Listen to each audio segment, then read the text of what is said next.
Hi, my name is Keith Dreyer, and I am honored to serve as president of the Shils Fund. Thank you for being here. The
Hi, my name is Keith Dreyer, and I am honored to serve as president of the Shils Fund. Thank you for being here. The Shils Fund is named for the late Dr. Edward B. Shils and is a nonprofit organization dedicated to innovative approaches and entrepreneurial leadership to advance oral health. Dr. Shils was the executive director of the Dental Manufacturers of America, the Dental Dealers of America, and a professor at the Wharton School at University of Pennsylvania. Ed was an innovator, educator, and business leader with an unparalleled entrepreneurial spirit and saw a need to encourage more innovation and entrepreneurship at every level. Through investing in and championing awards programs, the Shils Fund recognizes outstanding individuals, organizations, and programs that influence the oral health community. Last year, the Shils Fund celebrated our 20th anniversary and pivoted to cultivate a new, diverse generation of oral health entrepreneurs. After the successful launch of our 2022 Shils Partnership Awards program, which awarded $5,000 to 4 oral health entrepreneurs who displayed innovative oral health ideas that advance oral health and its link to overall health, we have expanded upon this program by providing a hands-on, personalized approach and educational platform. I hope you received the news recently about the launch of the new 2023-2024 programming, The Great Oral Health Pitch: Innovate, Elevate, and Generate Your Idea to Advance Oral Health. Through a series of educational webinars and in-person nationwide practice pitch events, we are providing an educational environment to help entrepreneurs elevate their innovative ideas into a successful pitch with the goal of being selected for the Shils Partnership Award. The webinars are designated to educate students and entrepreneurs with best practices from top leaders in the oral health care space. These webinars will cover current topics in oral health innovation and entrepreneurship and address the changing needs of the oral health industry. So welcome to our first webinar, Path to Practice Ownership. This webinar will highlight the benefits of being a practice owner versus associate, the profile of a successful first-time practice owner, the process for purchasing a practice, starting up a practice, what banks look for to say yes to a loan, and what a loan should look like for you. Our speaker today is Jonathan Burns, Senior Vice President of Bank of America Practice Solutions and board member, treasurer of the Shils Fund. As division executive, Jonathan leads the business development team that serves the small business lending needs of healthcare practitioners in the Southeast. In addition to his team, Jonathan manages the corporate partnerships practice solutions in the Southeast. Previously, Jonathan was a business development officer. During his career with the practice solutions team, Jonathan helped to form and grow partnerships with many state dental associations. Jonathan grew up in Ohio, lives in Tampa, and has been in the financial services industry since 2005. After today's presentation, you will have an opportunity to ask questions. Please type your questions into the chat box so our speaker can address them. Welcome, Jonathan. Well, thank you, Keith, and thank you all for joining us today. I appreciate the opportunity to spend a little bit of time with you.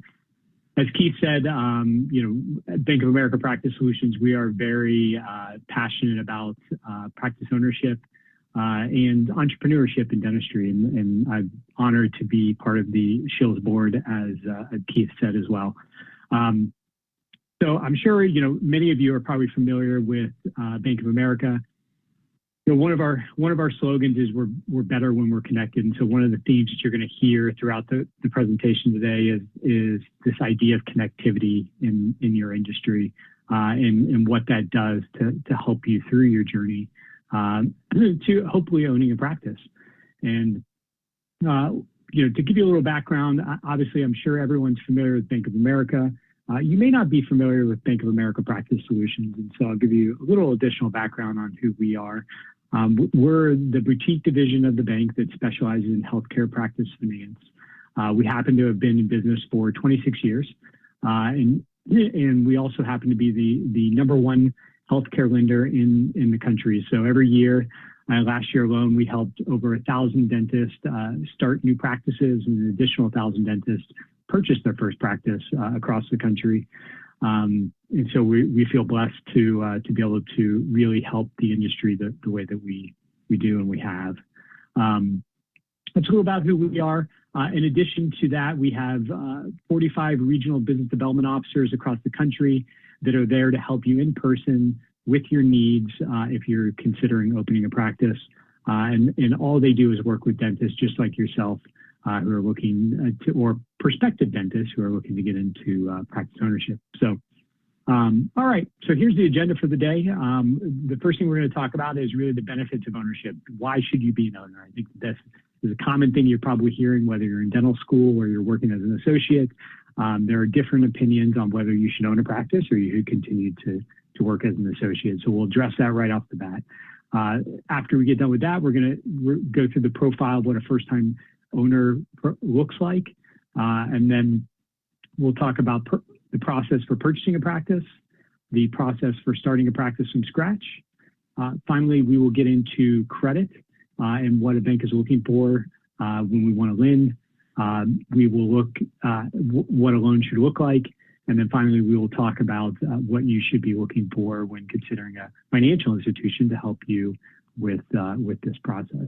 So let's get going. All right, so benefits of practice ownership. I'm just going to work from the left here. You know, I think one of the things, whether you're associating currently or you're in dental school, that you may not consider is that when you work as an associate, typically the people that you're working for, whether that be a DSO or another dentist, you're typically going to have a structured day. They're going to structure the day for you. As an owner, you have the ability to structure your day, and that tends to be a big benefit, especially depending on your family situation. When you own your own practice, the ability to be able to structure your day, if you want to drop your son or daughter off to school and pick them up again in the afternoon, as a practice owner, you have the ability to do that. You can schedule around that. As an associate, you do not. You know, the reality is that you're at the mercy of the person that you work for. So that's the first benefit. The second benefit, building a legacy and an impact in your community. Can't ever stress this a lot. For many of you, if you're a dental student, this may not feel like a big thing, but as you get older and further into practice, having that legacy and the impact you make on a community becomes really an important thing. And as a practice owner, you get to reap those benefits as opposed to working for someone else. Next huge benefit is the ability to control your industry. Obviously, one of the things that we hear quite a bit is that you know, the word DSO, Dental Services Organization, or these large corporate groups. And while that may be the right path for some and maybe not the right path for others, the reality is when you own your own practice, you control your industry as opposed to large corporations controlling your industry. And so it's definitely a benefit, and long term gives you the ability to really control what's happening. Finally, business equity position. We're going to talk a little bit more about that here in a second, but it's a huge benefit. When you own a practice, you have equity in that practice. If you ever were to sell, or when you sell, I should say, is the better question at some point. And then finally, to illustrate kind of what the business equity position is and take it one step further, we're going to talk about what I call the Rule of 50. Let's talk a little about that. So really what the Rule of 50 is about is just to give you an idea of what the earnings power of being an associate versus an owner are over the course of time. And so here, the first illustration you're seeing is you know, just a round illustration of what an associate would make. So producing as a general dentist on average $50,000 a month, that means you're producing $600,000 annually. And you're paid somewhere around 30% of collections. Again, I know that depending on where you work and who you work for, your collections could be higher, they might be a little bit lower. But on average, 30% tends to be a good number. So within that, you're paid 30% of collections, you're bringing home $180,000 in income. Not a bad living at all. And when you're taxed at 30%, your net income is $126,000. Again, not a bad income. As an associate, I'm sure many of you, if you're sitting in the position of a fourth-year dental school, you're saying, "Oh, that sounds great. I'm looking down $300,000 or $400,000 of student loans. $180,000 a year would help pay those." So next, let's take a look at the difference in what an owner would look like producing the same amount in a general dental practice. Again, these are, for our purposes, we're going to be looking, most of what I'm talking about is going to be general dentist as opposed to specialist.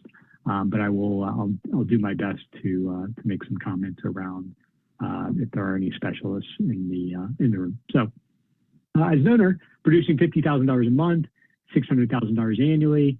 The difference, though, the total revenue of your practice is $900,000. The reason that is because hygiene. On average, 33% of your practice as a general dentist is going to be hygiene. Again, that number can change. It can go anywhere from 25% to even 40% in some cases. The average dental practice has a 40% profit margin.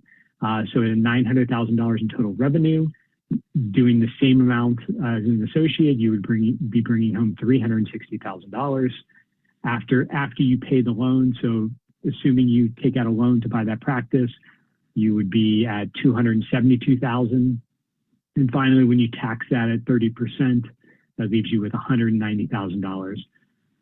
Pretty big chunk of change when you consider the difference of doing the same thing as an associate. But for many of you on the call, you might say, well, yeah, that's great. It's whatever, close to $75,000 more, 60 and some change, but it doesn't seem like a huge benefit. So why don't we go ahead and take it one step further? So this is the 10-year difference. As an associate making $126,000 annually after taxes, that's $1.26 million over 10 years, no equity position in the business. So after 10 years of working as an associate, you have $1.26 million. Okay, as an owner, you over 10 years making $190,000. That gives you a total earnings of $1.9 million and change. And by the way, over that 10 years, you completely paid off your loan to the bank. And so now you have a business that's worth roughly $720,000. So you add up the 1.9 and the 720. Guess what? Over that same 10 years doing the same amount of production as an owner, you would have had a net worth and made $1.367 million more than you would as an associate. And so I go through this to simply just show you the difference between an associate versus an owner, what that looks like over a 10-year period. I think there's a lot of common myths, especially when you're in dental school. You'll hear and have people talk to you and talk about, being an owner isn't all that's cracked up to be. You can make as much money being an associate. Well, hopefully this illustration gave you a little bit of an idea of what the difference of being an associate versus an owner and what that really could be over 10 years. Okay, moving on. Next, we're going to talk about what the first-time practice owner profile looks like. I like to go through this simply because I think a lot of the dentists I worked with over the years always have a kind of a misconception around what they need to look like to qualify. They think that, I need to have a 900 credit score. I need to have $400,000 in the bank. They have all these different misconceptions. And so I'd like to review this. And so we'll start from the top here. So associate work history. Our typical client is typically coming to us between 1 to 5 years out of dental school.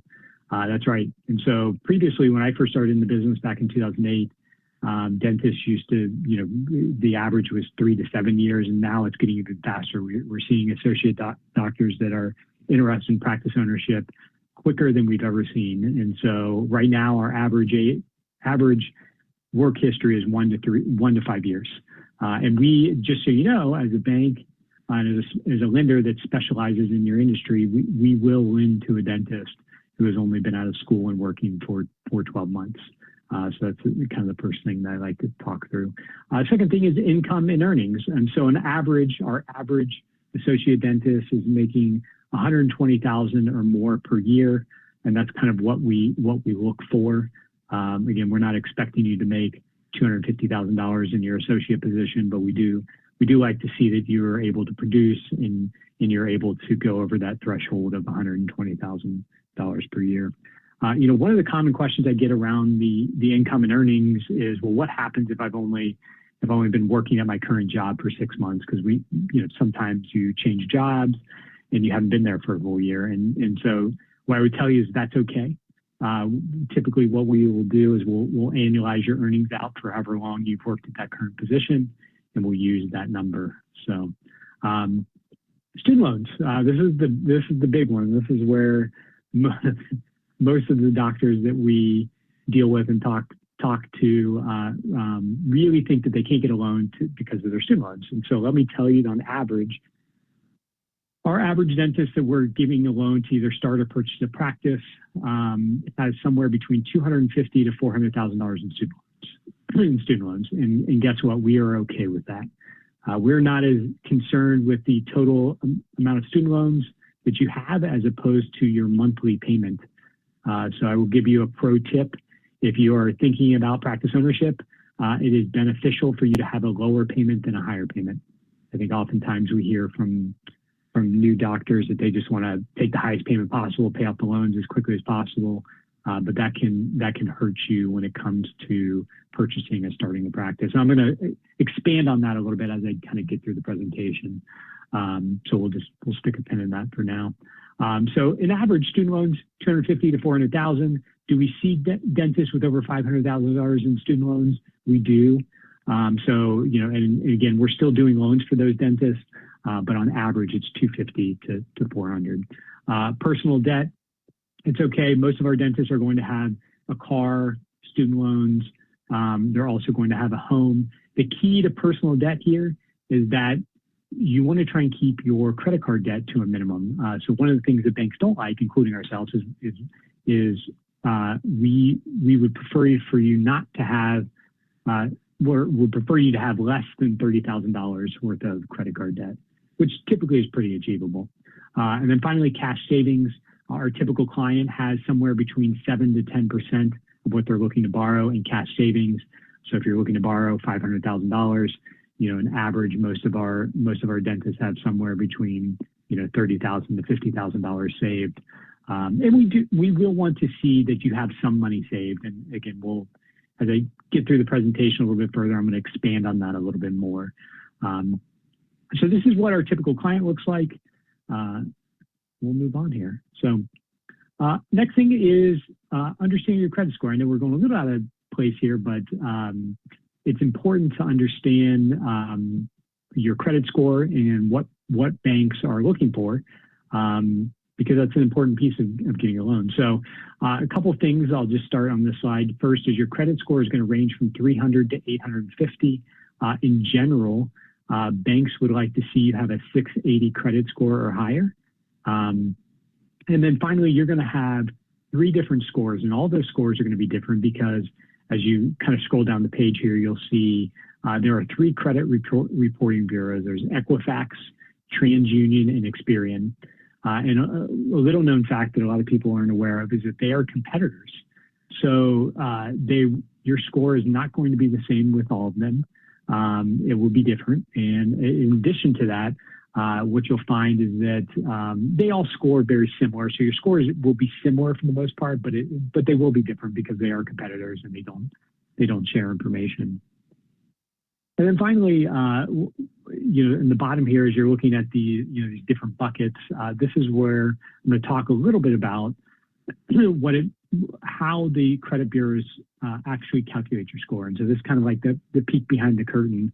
I think everybody is, for the most part, if you've never used or you have a little credit or you haven't had a lot of experience with credit, it's kind of this mythical thing of how the score is calculated. So we'll start from the left here and then we'll work our way over. So the number one thing that affects your credit score is pay history.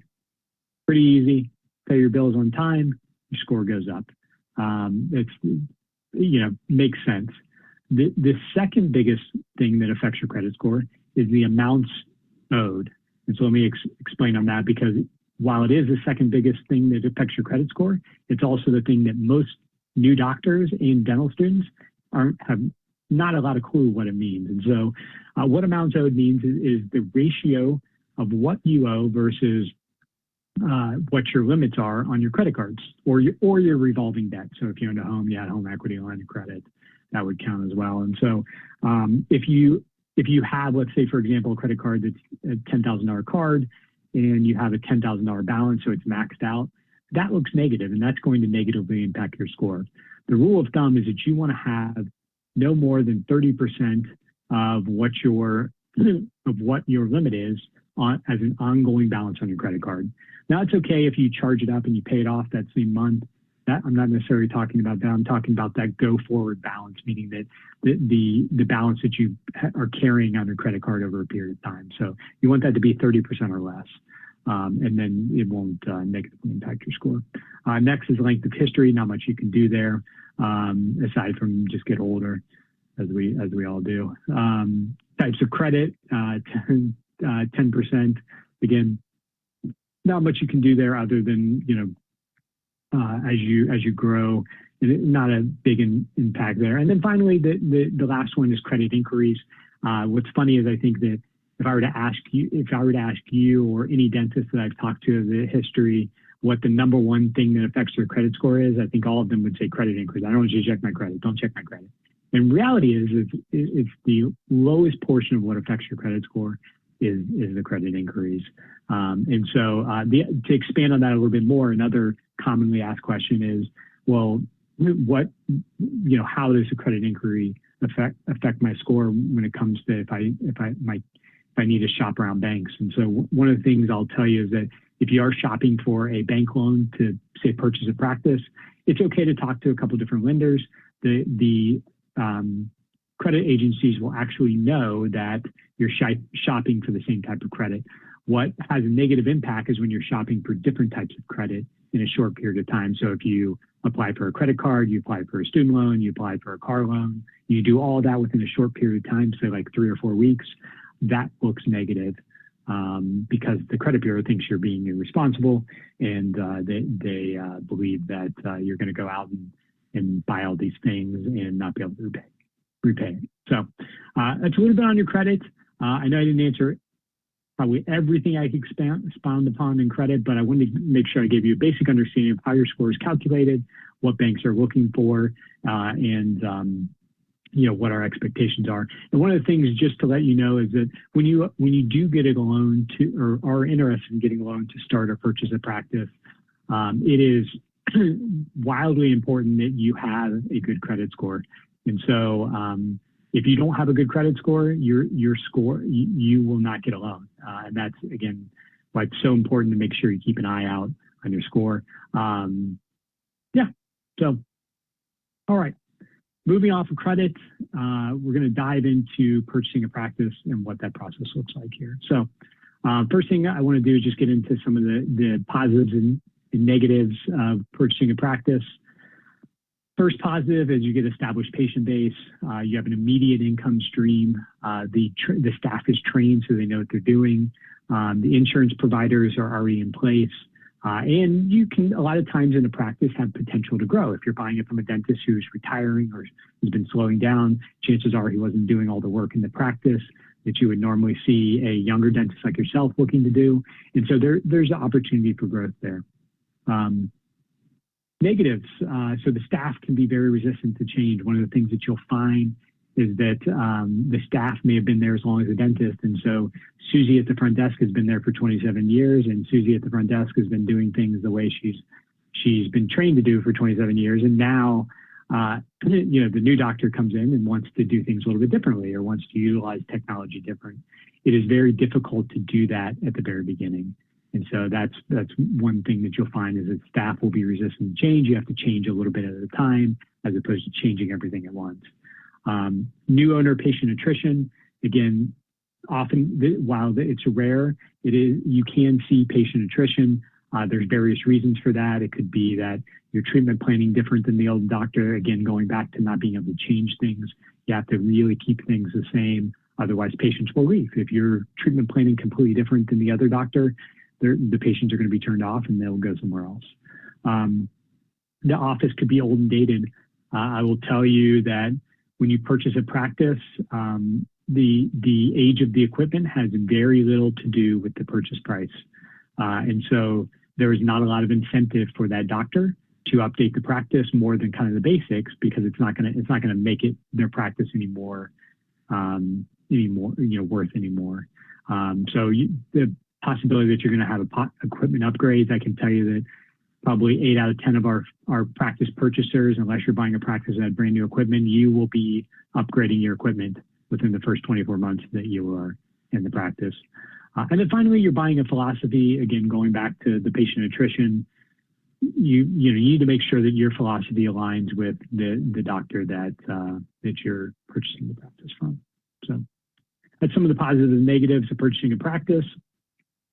Let's get into purchasing power. And so this screen is really around kind of the look behind the curtain on what do banks look at when we're considering whether or not we want to allow you to purchase a practice. And so it really comes down to these three things: debt, liquidity, and production. And so that with debt, the question is, will the amount of debt that I carry impact me? And the answer is yes. What will affect you is the monthly payments of that debt. Going back to when we talked a couple of slides ago around when we talked about the monthly payment of your student loans, that will have an impact on your ability to purchase that practice. It's very common that we have doctors who want to buy a practice, but if their personal overhead is too much for the cash flow of that practice, well, that can affect their ability to buy it. And I'm going to talk a little bit how that on the next slide and why that is. And then the next thing we're looking at is liquidity. Is the amount, the question there is the amount that I have in savings relevant? And so banks, including ourselves, will want you to have between 5 to 10% of what you're looking to borrow in liquid savings. So if you're looking to borrow $1 million, we're going to want you to have somewhere between $50,000 to $100,000. Now, is that a hard and fast rule? It is not. But if you want to borrow $1 million from a bank and you have $10,000 saved, there is a decent chance that we will probably not give you that loan. We want you to have some money saved. And then finally, production. The question here is, how does my production affect my buying power? And it does. The production affects it because loosely we want to show your ability to be able to produce a similar amount as the dentist that's currently in the practice. And again, using the scenario where you're purchasing a one doctor practice, if that practice is producing $1 million and the dentist is doing $1 million, we would like to see that you can do close to that number. Now, if you can't do close to that number, that's okay. What we do is then we assume that, let's say you can produce 600,000, but the practice needs $1 million. We assume that you're going to have to pay an associate to do that other 400,000. And so what's that do? That creates an additional expense that we put into the practice when we're calculating whether or not we want to lend to you. And again, just something to take into consideration. That's getting a little into the weeds, but these are the three big things. This in a nutshell is how a bank decides whether or not they're going to lend for you to purchase that practice. All right.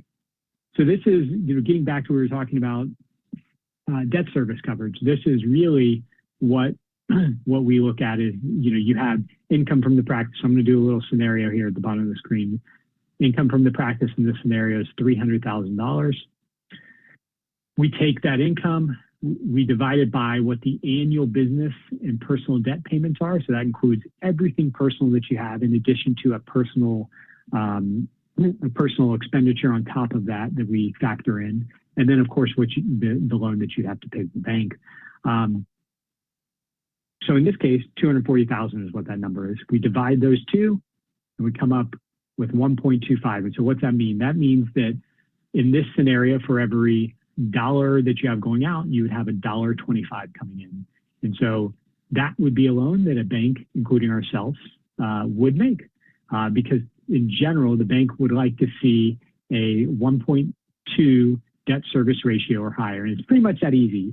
If you're looking at purchasing a practice, you can look at the income the practice is putting in. Again, there's a lot of additional things that go into that. And then the annual business and payments, divide those two, to come up your debt service coverage ratio. I'm not going to go too much here on how to read tax returns and how you factor that, but at a high level, this is the last two slides is exactly how banks lend. So that's a little peek behind the curtain on what we do from a lending perspective. This is, just gives you an illustration of the building your team. At the beginning of the slide or the beginning of the presentation, we talked about the need to be connected with the right people. So these 5 folks are really the folks that you would need when considering purchasing a practice. So you need a banker in most cases, unless you have somebody that's willing to give you the money for the practice. A lot of times you're going to be dealing with a practice broker simply because around 90% of practices are sold with a broker. It's okay. Brokers are great to deal with. One of the things I would tell you about brokers is that they do represent the seller. So unlike when you're buying a piece of real estate, practice brokers only represent the seller. And so a lot of times your attorney is going to be the person that really helps you through that process. It's going to represent you in the transaction. So it's important to have an attorney, an accountant, and an insurance agent that specialize in your industry. I can't say that enough. I'm going to repeat myself 5 times. You want folks that specialize in your industry. Your brother, the attorney that specializes in corporate M&A, is not going to have any clue how to write up a transaction to help you purchase a practice. Trust me when I say this. So again, build your team. These 5 folks are the folks you would need, and please get the folks that specialize in your industry. Okay, moving along. Next thing is kind of what the process looks like. So let's take a quick look here. First step is get pre-qualified. We have the ability to do that for you. It's a simple conversation with a business development officer that specializes in your industry. Someone from my team or any team in the banking industry would be able to help you with this. Then you want to begin your search for a practice. Identify the opportunities. So once you started looking, you're going to identify what's out there. Once you identify a practice, you're then going to start your due diligence. Once you've completed your due diligence, you at that point would execute a letter of intent. You always want to do a letter of intent before you actually start the contract. So letter of intent is going to lay out the details between you and the seller. It's going to give you the ability to figure out all the critical details that you agree to prior to actually, prior to really getting too deep. Once you execute the letter of intent, then you want to go for your official approval with the bank. And then finally, once we have you approved, at that point, you got your loan. You're going to work on finalizing the contracts. You sign your closing documents with us and with the seller, and you start your transition. So again, that's high level the steps. I know I went through that kind of quickly, and I'm happy to answer questions at the end that anybody may have about that process. So that's purchasing a practice in a nutshell. Again, about 15-minute crash course there, but happy to go into more detail. And by the way, at the end, if any of you are interested in having a more in-depth conversation, make sure that my contact information is out there. I'm happy to connect you with members of my team, wherever you are in the country. So let's talk a little about starting a practice and what that process looks like. So we'll start just like we did with acquisitions. We're going to start with the positives and negatives. Positives of opening a practice: you get to choose your location. Can't stress that enough. You get to customize your layout, all new equipment and technology. You get to hire and train your staff the way you like. You ultimately get to build the culture that you want from day one. Some of the negatives: finding your space can take time. It can. I mean, that's just the reality. You have the stress of construction, beginning with how to patient base. It can take time. You'll have to continue to associate. I can tell you that we absolutely, in a lot of cases, will require that you keep your associate position, at least when you first open up your practice. Because again, when you open up, you'll only be open 1 or 2 days, and you'll still work a couple days in your associate position. And then finally, growing pains with the staff. I mean, you're hiring a staff from scratch. You know, as a first-time business owner and a first-time hiring, you know, you'd love to say that everybody makes the best decision the first time they hire, but the reality is that, you know, you may make some mistakes. So you may have some growing pains there. So that's kind of the positives and negatives of starting to practice. Let's look at, this is a little glimpse on what building your team looks like and what a team for start a practice. What you can see here is that there is a lot more folks that you would need when you're starting a practice than you do when purchasing a practice. So there is a little bit more, you know, obviously banker at the top there. We always like to think of ourselves as the most important piece of the puzzle because nothing happens without the money. Banker, and then you have real estate broker. So you need a broker, again, a broker that specializes in your industry, an attorney, an accountant. We just talked about that on the acquisition side, architect, and then a contractor. Obviously, the architect helps draw and make the design, the ability to build it. The contractor is going to build it. An equipment specialist. A lot of times the equipment specialist is going to be the quarterback of the whole project. They're going to be the ones that help you with the design, help connect you with the contractor. They'll have a technology specialist that will help you with the technology. I mean, let's face it, in today's world in dentistry, everybody wants technology, whether it be a 2D or a 3D cone beam, your digital x-rays, you need computers. There is a whole host of technology that goes into your practice. Marketing company, vitally important. I can tell you that this is probably the area that dentists ignore the most when they start up. And a lot of times they end up spending all of their money on the shiny object, which is the equipment and technology. And at the end, all the money they left over for equipment or for marketing just gets whittled down. But the reality is the marketing money is the most important money that you can have. So if I were to give you one tip, even when you are thinking about purchasing a practice, make sure you keep the money for the marketing. HR consultant, insurance agent. Again, you need a great insurance agent. If you're not familiar, dentistry is the #1 industry for people being disabled. So it's important that you are properly insured. I'll just leave it at that.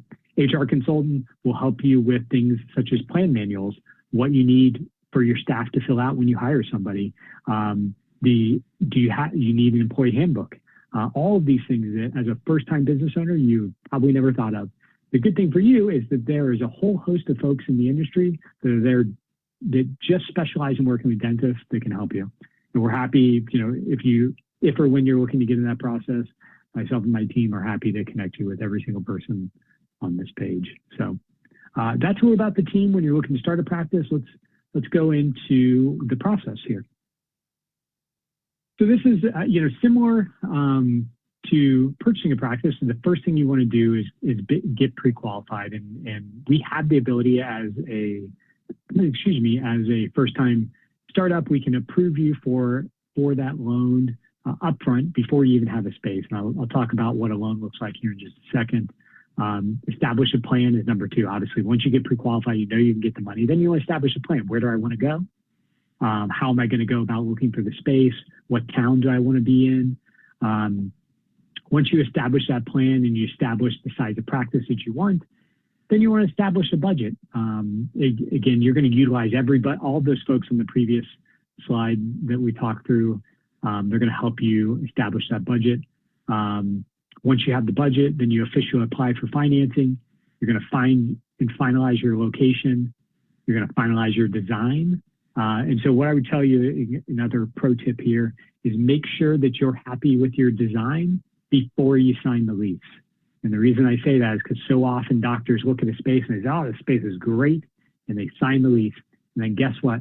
They go do the design, and they find out that pillar that's in the middle of the space just is going to eliminate 2 of the operatories that they thought they were going to have. So again, something to think about, just make sure you have a design. All of the major companies, Henry Schein, Patterson, Benco, major 3, have the ability to help you do a design before you sign the lease. So again, just something to keep in mind. Create the marketing plan and start the project. So that's, again, very high level, but gives you an idea of what the steps in the process would be like for starting a practice. All right, so moving on. Next thing we'll talk about is budget breakdown. This is a high level for right now, as a general dentist, our standard approval amounts are $700,000. That's what we're seeing in the market. That has changed significantly since I started doing this 15 or 16 years ago. When I first started, I think we were at 400,000, and now we're up to 700,000. In general, you're probably going to need close to that dollar amount. And so what you'll find here is that we generally divide the money up into three buckets: construction, equipment, and working capital. One of the things that's important is to make sure that the bank that you work with has the ability to section this money off the way that you need it. And so what I mean by that is that, you can see here for our purposes of this presentation, we have $350,000 in construction, $250,000 in equipment, and $100,000 in working capital. But the reality is that's not reality. Your numbers are going to be different. You may need more in construction versus equipment. It's important that you work with a bank that has the ability to do that, and not all banks do. And so I'll newsflash, what I'll tell you is that banks that don't specialize in your industry sometimes have restrictions on how much money you can spend on construction, for example. So just something to keep in mind. I like to make that point when I'm talking through budget. And then finally, on the top of the page here, tenant improvement allowance. That's a term that you should get familiar with. Tenant improvement allowance is the money that the landlord would give you towards the build out of your space. It's an important thing to know because landlords will give you money towards the build out. You don't have to shoulder all of those costs yourself. And I bring that up because dental office build outs, so the construction of a dental office inside a space, is the most expensive construction you can do of any small business out there. So something to keep in mind. All righty. Wow, a lot of info here. I know I'm cramming you full, so I'm happy to answer any questions here. All righty. So next thing is, what should a loan look like?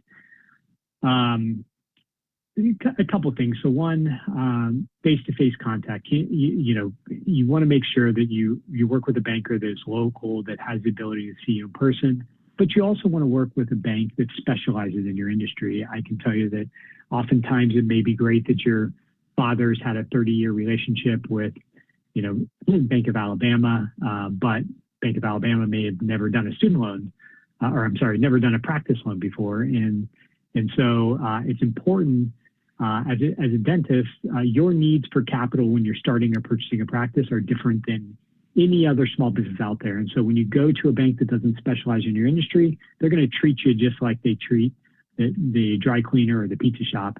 And oftentimes that can spell disaster when it comes to getting the loan. So industry experts, you want to make sure you have those industry experts. Fixed rate, you should always have a fixed rate. You should not have an adjustable rate on your loan. 100% financing, you should get, this is another red flag if you have a bank that says, no, we won't give you 100% financing.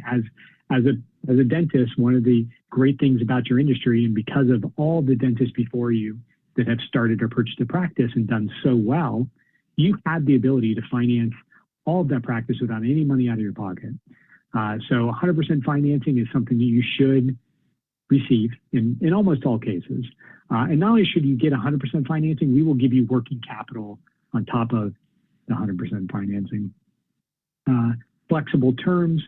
As a first-time business owner, you need those longer terms. So oftentimes local banks will want you to pay the loan back in 5 or 7 years, and that can be a challenge as a first-time business owner. So with the specialty lenders, you want those terms that can go out 10, 12, or even 15 years when you're looking to start or purchase your first practice.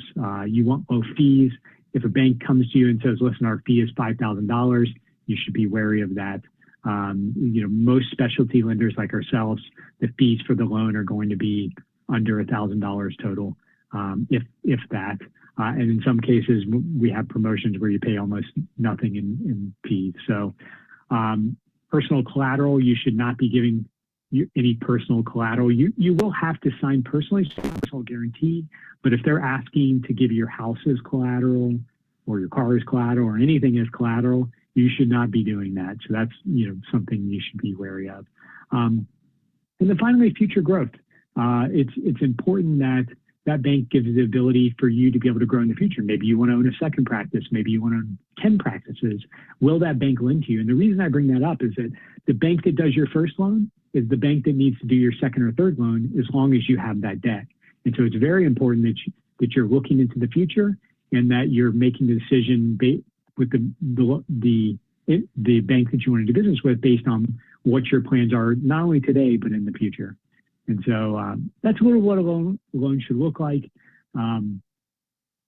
One more slide, and we're gonna take this plane for a landing, and we'll open it up to questions. And so finally, this is just a little about the life cycle of business ownership as kind of we see it here at the bank. And I'll just kind of briefly go through this. You have, when you're first starting, it's really about managing your cash flow and, making sure that you can, bank the way you need to. So you're starting your business, you're establishing your culture, you're growing your client base. And then, after that first 3 years, the next 5 years of ownership is really about expanding your services, increasing your staffing, growing your revenue. You're really kind of hitting your stride. So you're focusing on your employees.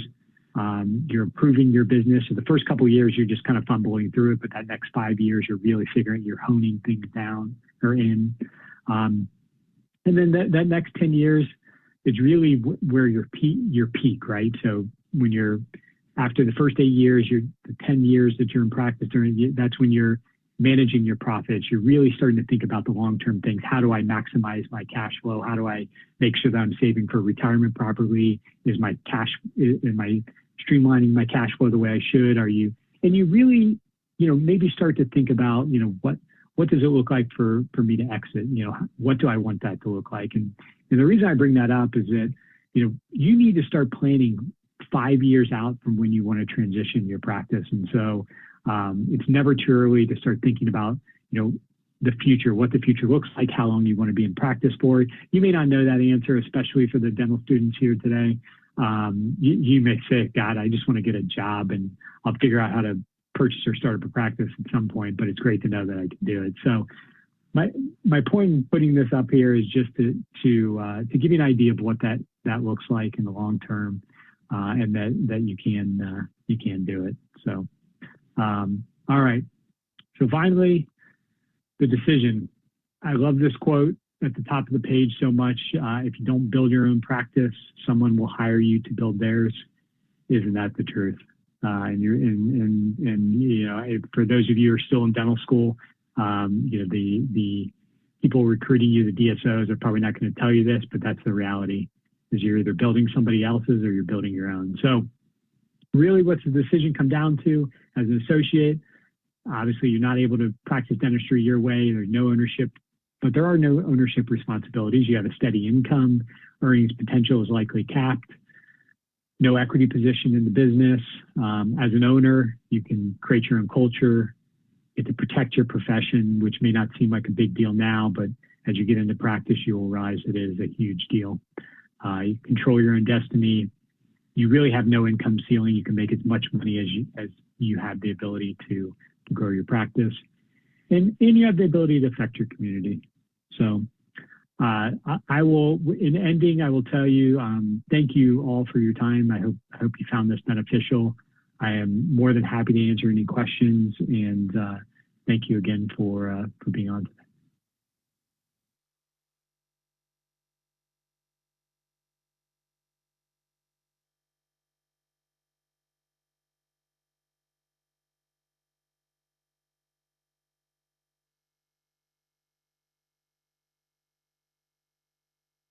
Okay.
Thank you so much, Jonathan, and everyone that's currently online. We're just waiting. Jonathan, I think, is having a couple technical issues connecting to our audio.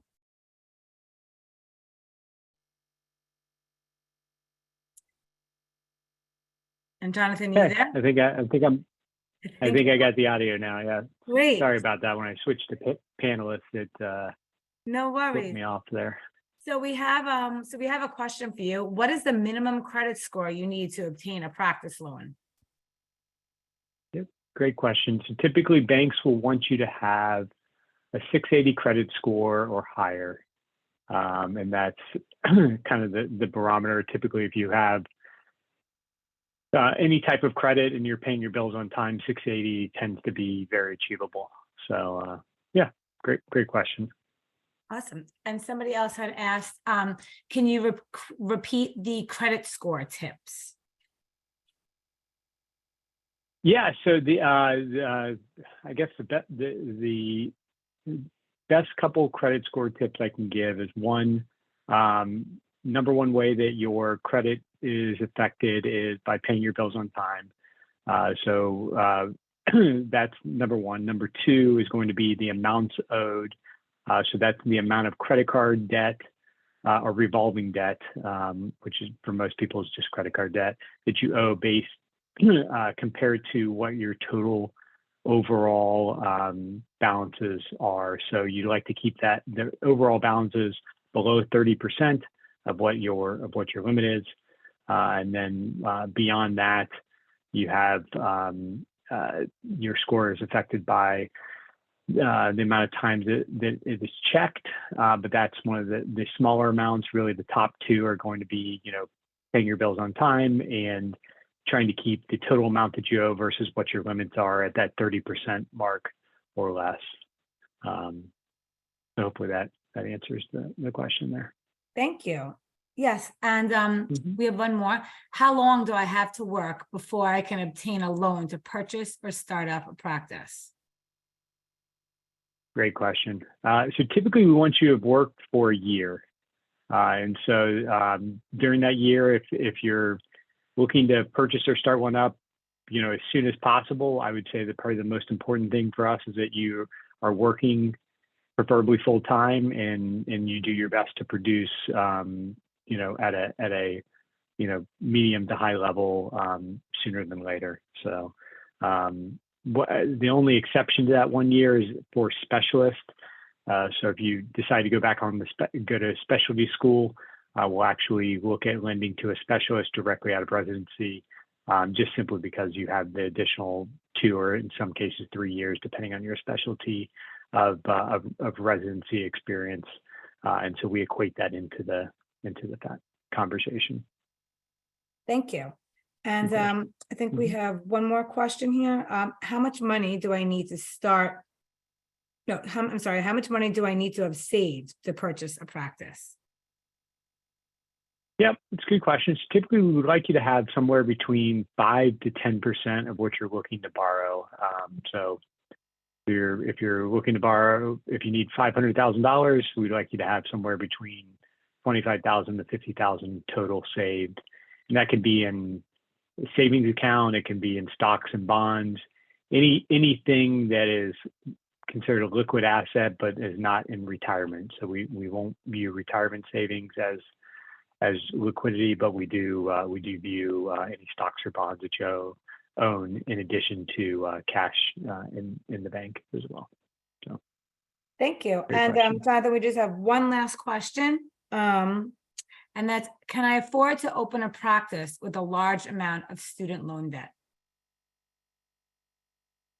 Yes. So the answer to that is yes. Even with a large amount of student loan debt, we, on average, I think I said this earlier in the presentation, we see somewhere between $250,000 to $500,000 of student loan debt from our average dentist.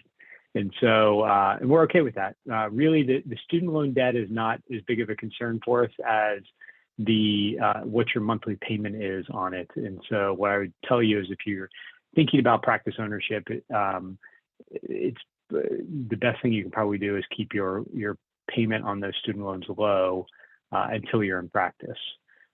So I guess that's just a few tips. And the short answer is that we absolutely can do it for you. And the student loans aren't as important as what the monthly payment is. Great. Well, thank you so much, Jonathan. That was extremely insightful and a wonderful presentation. And thank you to all our participants who've joined us. You can find out more about our Great Oral Health Pitch program on the Shils website, www.shilsfund.org. And this was the first webinar in a series of webinars. So we hope everyone will continue to join our webinars and also attend our live pitch events, practice pitch events, which will be taking part around the nation in New York, Chicago, and California. And that's that. So once again, thank you so much, Jonathan, for your valuable presentation, and we will see everyone soon. Take care. Thank you, everybody. Have a great night. Bye-bye.